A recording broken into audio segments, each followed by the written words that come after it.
आज मैं आपको सुना रही हूँ सास बहू की एक अनोखी कहानी। सास और बहू का प्यार।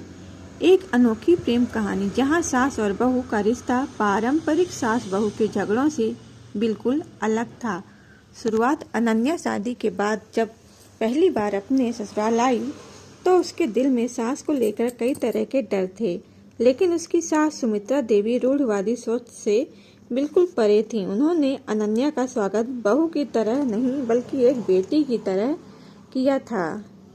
शुरुआती दिनों में जब अनन्या से रसोई में कोई गलती हो जाती या घर का काम संभालने में परेशानी आती तो सुमित्रा देवी डांटने के बजाय मुस्कुरा कर उसका हाथ बटाती। अनन्या को चित्रकारी का बहुत शौक था, जो शादी की जिम्मेदारियों में कहीं छूट गया था।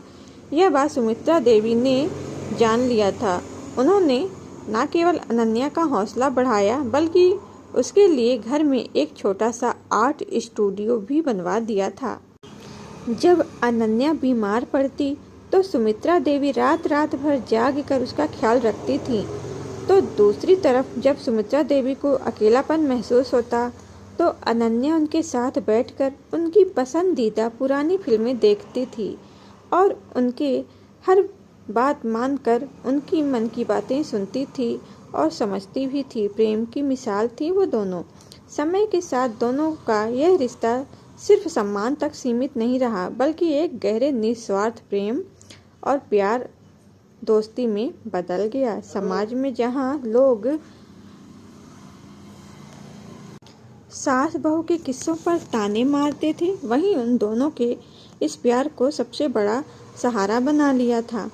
इन दोनों का प्यार देखकर वहाँ की अड़ोस पड़ोस की भी सास और बहुएं बहुत ही ज़्यादा खुश होती थी। उनको लगता था ये लोग कितनी अच्छी हैं, इसी तरह हमें भी रहना चाहिए। इस तरह से सभी पड़ोस में एक साथ एक दूसरे को देखकर रहने लगी थीं। पड़ोस का माहौल बहुत ही प्यारा और सुंदर बन गया था।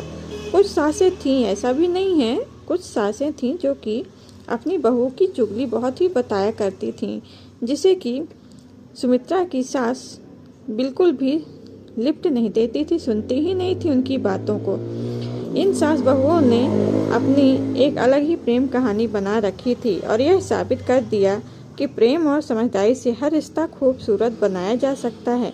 कोई ज़रूरी नहीं है कि पति पत्नी में ही लव हो। अरे सास बहू में भी तो प्यार होता है ना। तो आपको ये कहानी कैसी लगी हमें कमेंट करके बताइए। कहानी पसंद आई हो तो लाइक और सब्सक्राइब कर लीजिए। कहानी सुनने के लिए बहुत बहुत धन्यवाद।